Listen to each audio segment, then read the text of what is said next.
Senator from Iowa. At 1:30 a.m.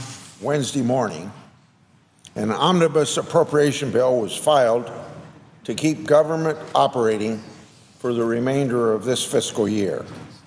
This bill, which will be voted on by the House on Friday, includes a straight and clean extension of a program called the EB-5 Immigration Waiver Investor Program. This program has been plagued with fraud and abuse, but more importantly, it poses significant national security risk. Allegations suggesting the EB-5 program may be facilitating terrorist travel, economic espionage, money laundering and investment fraud are too serious of warnings against this bill to ignore, yet they're being ignored. The omnibus bill then fails to include much-needed reforms. The spending bill being considered by the House and Senate then is a major disappointment. I'm frustrated that despite the alarm bells and whistleblower warnings warning us in Congress about the EB-5 program, Republican and Democrat leadership in the House and Senate decided to simply extend the program without any changes. This was a missed opportunity to protect America. What makes this especially frustrating is that the chairs and ranking members of the House and Senate Judiciary Committees, both Republican and Democrat, agreed on a bill. We had consensus. I appreciate the support of Senator Leahy, the ranking member of the committee. I also commend Chairman Goodlatte, Ranking Member Conyers, Congressman Issa, and Lofgren. In a bipartisan way, we worked this bill out. We agreed on every aspect, maybe naively, but believing in our hearts that we were doing the right thing. We found common ground on national security reforms. We made sure that rural and distressed urban areas benefited from the program as it was intended when it was first written. We instituted compliance measures, background checks, transparency provisions. All of those things meant to protect our national security and to weed out waste, fraud, and abuse. Through months of hard work, we put together a great deal. But despite this broad bipartisan support and the work of committees of jurisdiction, not a single one of our recommendations will be implemented. Instead of reforming the program, some members of leadership have chosen status quo. This failure to heed calls for reform proves that some would rather side with special interest groups, land developers, and those with deep pockets. Now, it's widely acknowledged that the EB-5 program is riddled with flaws and corruption. Maybe it is only here on Capitol Hill, an island surrounded by reality, that we can choose to plug our ears and then refuse to listen to commonly accepted facts. The Government Accountability Office, our free media, industry experts, members of Congress, and even federal agency officials have concurred that this program is a serious problem with serious vulnerabilities. Why did congressional leaders ignore the chairman and ranking members of both the House and Senate committees who were spearheading EB-5 reform? Why at the same time, and maybe more importantly, because they aren't colleagues, did they ignore the Government Accountability Office, or ignore the FBI, or ignore the Secretary of Homeland Security? So, I hope you'll allow me to remind my colleagues why the EB-5 Regional Center is in need of reform. For several years, I've kept close tabs on this program, thanks in part to the report of wrongdoings brought forth by whistleblowers. The fact is that other federal agencies, including the FBI, have raised national security concerns. Whistleblowers say that requests from politically influential people were being expedited. Last June, Congress heard from a whistleblower who was harassed for speaking out about the problems with this program and actually against the program. This whistleblower said in a Senate committee hearing, but before I start my quote, the reference of the countries of China, Russia, Pakistan, and Malaysia are countries not known to be friends of the United States. Quote from this whistleblower: EB-5 applicants from China, Russia, Pakistan, and Malaysia had been approved in as little as 16 days and in less than a month in most. The files lacked the basic and necessary law enforcement inquiries. I could not identify how USCIS, parenthetically, that's Customs Immigration Service, was holding each regional center accountable. I was also unable to verify how an applicant was tracked once he or she entered the country. In addition, a complete and detailed account of the funds that went into the EB-5 project was never completed or produced after several requests. During the course of my investigation, it became very clear that the EB-5 program has serious security challenges. End of quote of a whistleblower coming to us last June. There are also classified reports that detail these problems, much as the whistleblower said. Our committee has received numerous briefings and classified documents to show the same side of the story. Our own executive branch agencies have communicated to us their concerns with the programs. Just listen to these people that are concerned about it. Officials within the Security and Exchange Commission, the FBI, the Immigration and Customs Enforcement expressed concerns about the program and how it is prone to fraud. We ought to be concerned about waste, fraud, and mismanagement. We ought to be concerned about national security. But the way this bill is ending up with just a 10-month extension, nobody's taken that into consideration.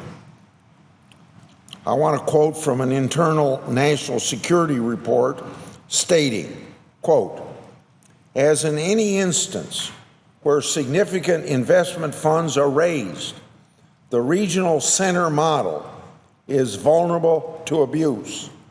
The capital raising activities inherent in the regional center model raises concern about investor fraud and other conduct that may violate U.S. security laws. Third-party promoters engaged by regional centers to recruit potential investors overseas fall outside of the U.S. Citizenship and Immigration Services regulatory authority and may make false claims or promises about investment opportunities. Unregistered broker-dealers may operate outside of the U.S. Citizenship and Immigration Services statutory oversight to match prospective investors with project developers. Moreover, the statute and regulations do not expressly prohibit persons with criminal records from owning, managing, or recruiting for regional centers, end of quote. Now just think of that. Statutes and regulations do not expressly prohibit persons with criminal records from owning, managing, and recruiting for regional centers. Don't you think that that's a threat that we ought to be considering? Now, how many more intelligence reports are needed for my colleagues to understand this problem? How many more headlines are needed before we have the will to deal with this problem? And how many more whistleblowers are going to be demoted for telling us about these problems or merely committing the one crime that whistleblowers commit, telling the truth? The Secretary of Homeland Security sent a letter to the Judiciary Committee and requested more authority to deny, terminate, or revoke a regional center's designation. They wanted more authority to root out the bad apples. They have been requesting this since 2012. Now, considering that the Secretary of Homeland Security would say that, and he's got to carry out this legislation, and he can't prevent some of the bad things that are happening from happening under existing law, ought to be enough to guarantee that Congress would pay heed to these problems and do something about it. And as I have indicated to you, our bill would have done just that. But the fact that our bipartisan bill was dismissed by congressional leadership means that bad actors and bad regional centers will continue to operate. The EB-5 program also encourages a whole host of financial fraud and corruption. The program's abundant loopholes and lack of regulation have created a virtual playing field for unethical gamemanship and con artists. Fortune magazine reported that one man cheated potential immigrants out of $147 million for a make-believe project he never intended to finish. The article explains how the trickster claimed the project would create over 8,000 jobs. In reality, some 290 foreigners were tricked out of their cash. This is not the only example of how regional centers can be used to defraud people out of millions of dollars for non-existent projects. Another government agency we ought to pay some attention to, the Security and Exchange Commission, encountered another fake project in which two men in Kansas purported to build an ethanol plant in that state. The commission stated in a litigation release that, quote, the plant was never built and the promised jobs never created, yet the two men continued to misrepresent to investors that the project was ongoing, end of quote.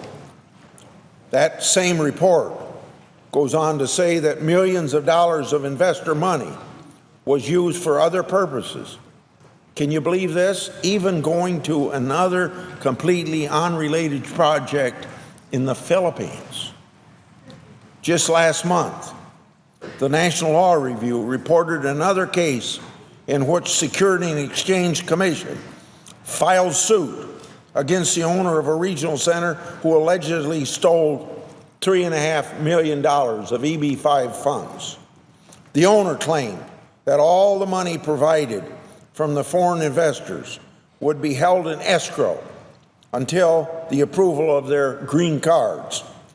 Instead, the article reports that the owner of the regional center blew the money on 2 different personal homes, a luxury Mercedes, a BMW, and a private yacht. All the while, clueless investors were exploited by loopholes in the EB-5 program. For example, the article states that both the investors and the owners of the regional center were represented by the same attorney. Even checks and balances within the legal system, or the law profession, don't seem to apply here.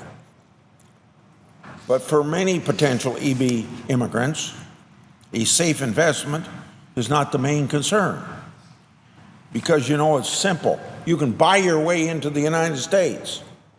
Paying $500,000 is simply the price of admission that they're able and willing to pay. For these wealthy elites, a profitable investment is just icing on the cake of buying green cards. I hope some of my colleagues will talk to Senator Feinstein why she thinks this program should just be wiped out. Even considering our reforms, she still takes that view. She feels it's just plain wrong to sell access to the United States through buying a green card.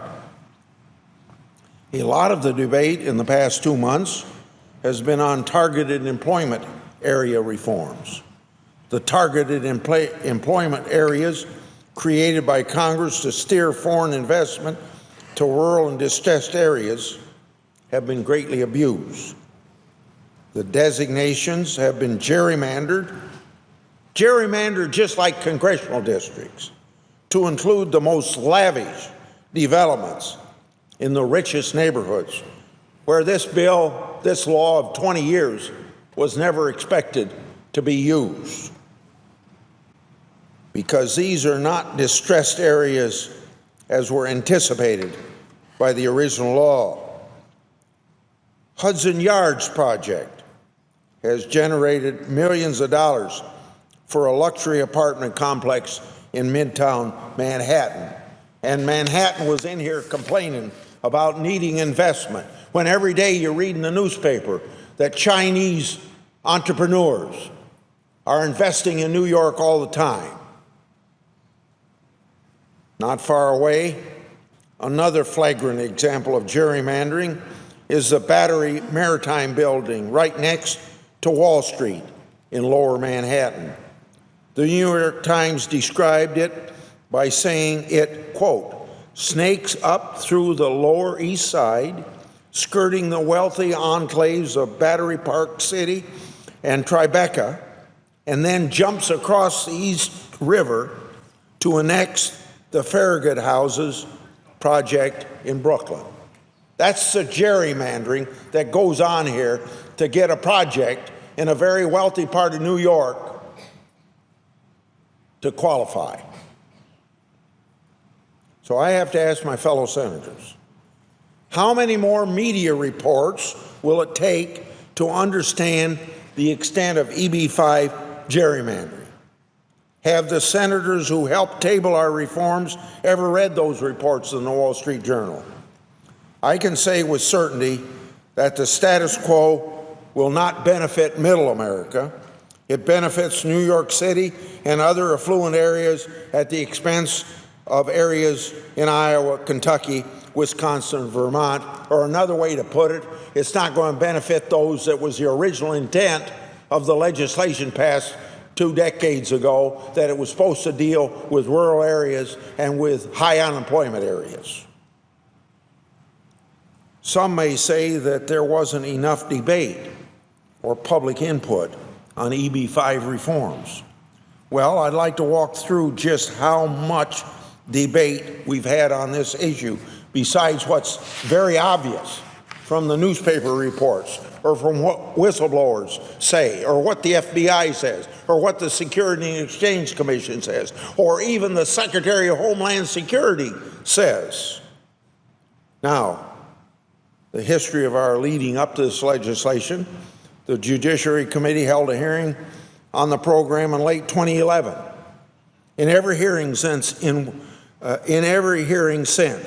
which Secretary Johnson has testified, the issue of EB-5 has come up. The Homeland Security and Governmental Affairs Committee, as well as House committees, have had hearings on this program. In 2013, the situation was so bad. I want to start over again. In 2013, the Senate debated an immigration bill that was over 1,000 pages long. In a few short months, we voted that bill out of this body. Now, parts of the bill that we were working on to be included in this omnibus appropriation bill included EB-5 reforms that we talked about in that immigration bill of 2 years ago. Then, in 2014, the House Judiciary Committee voted out a bill that included some changes in the program.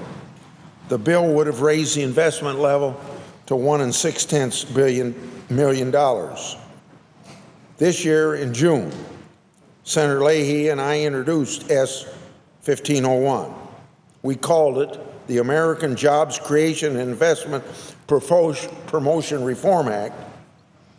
It was a tough, serious bill to overhaul the program. And since June, we have listened to other members of the Congress. We have heard input from their constituents and regional centers in their states.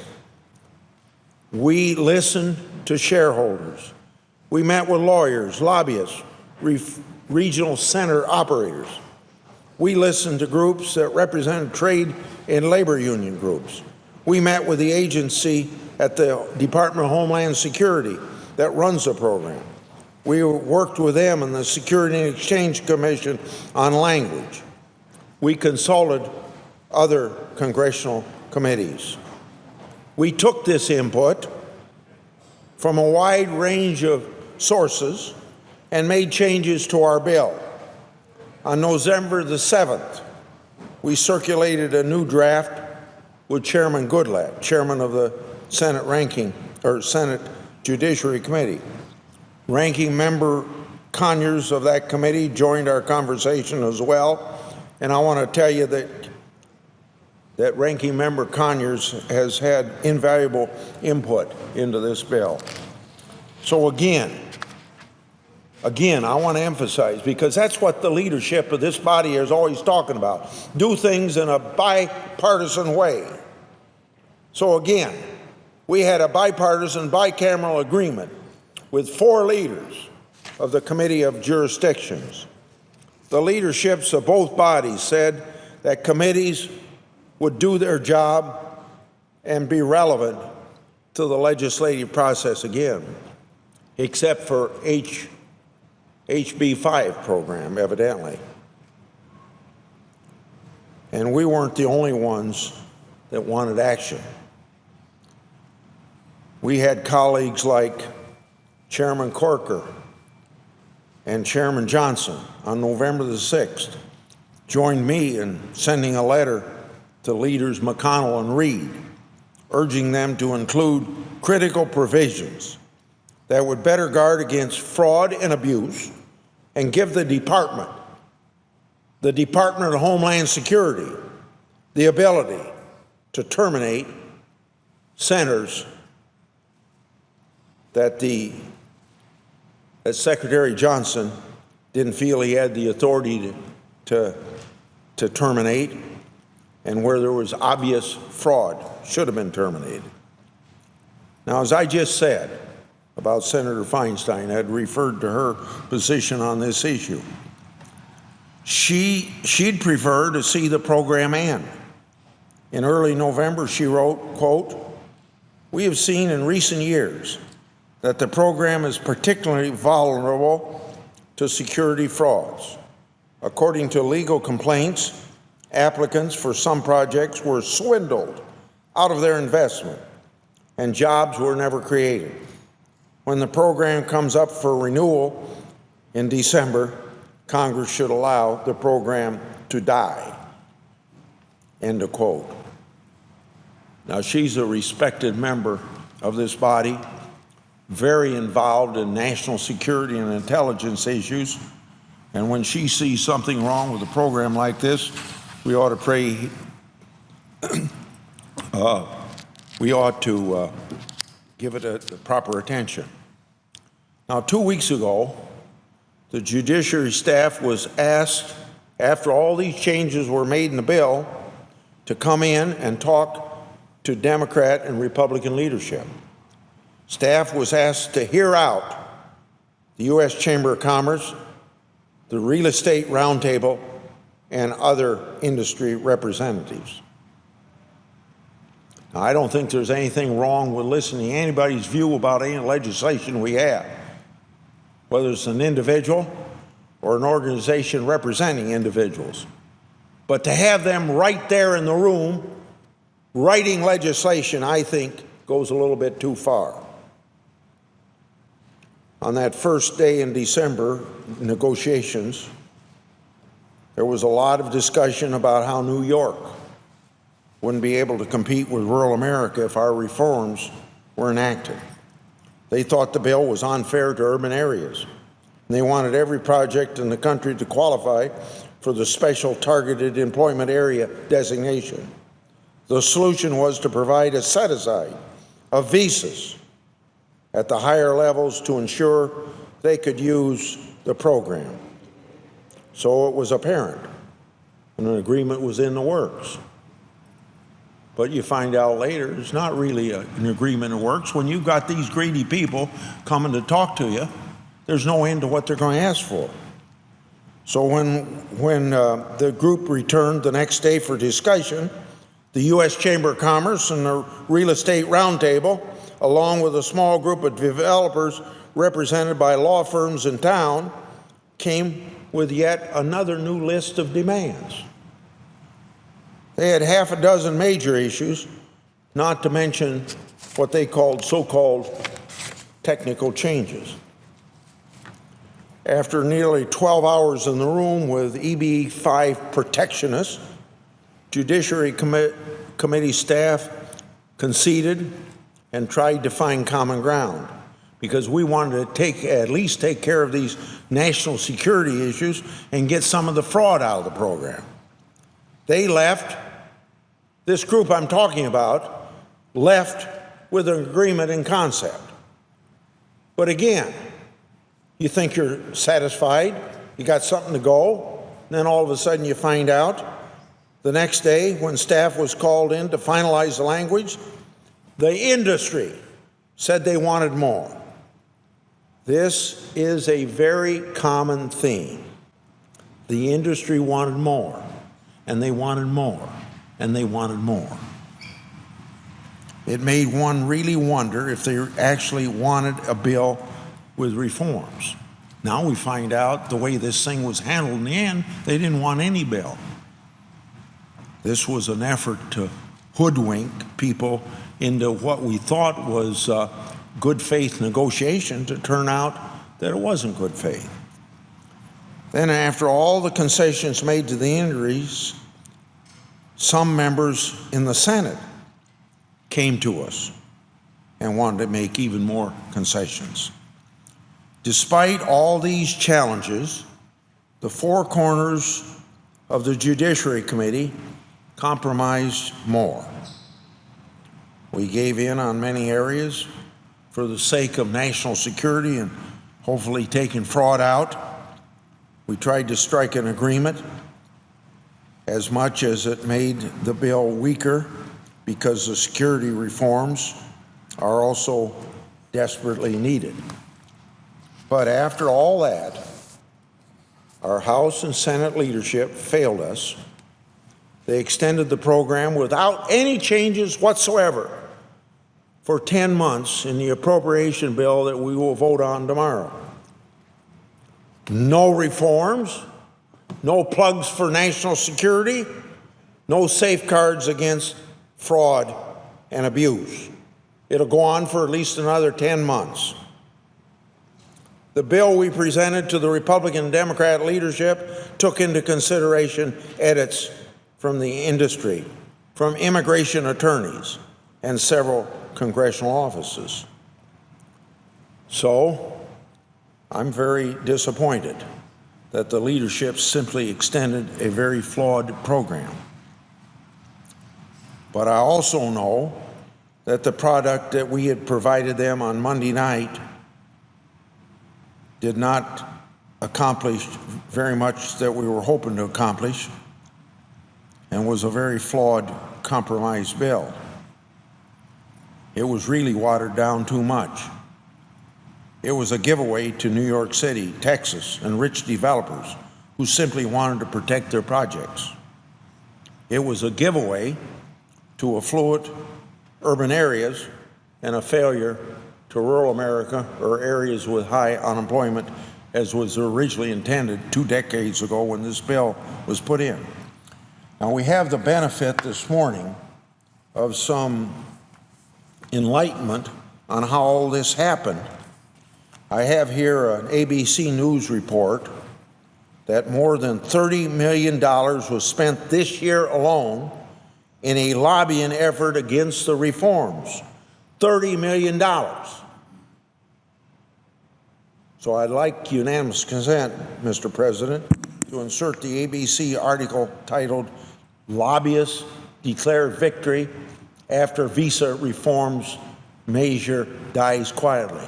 Without objection. And I would call my colleagues' attention to it, that it tells the 3 senators or so that were in the leadership of this effort to scuttle this whole thing. So this is how work of several years on reforming EB-5, taking out fraud and things, and the threat to our national security evolved. So this is how work of several years ended. A reform blocked by selfish interests. Now, I happen to be an optimist around here, and I believe eventually right wins out. It's time for things to change. I was for reform. I wanted to make it better. But now, I'm not so sure reforms are possible. It may be time to do away with the EB-5 completely. Maybe we should spend our time, resources, and efforts in other programs that benefit the American people. Maybe it's the time that this program goes away. The next 10 months will be spent exposing the realities and the vulnerabilities of this program. As chairman of the Judiciary Committee, I will exercise oversight of this program even more than I have. I will ask tough questions and make more recommendations. My quest to either have EB-5 reformed or end the program has just begun. This is not the end. This is just the beginning. I yield the floor and suggest the absence of a quorum. And if I have any time left, I would reserve my time.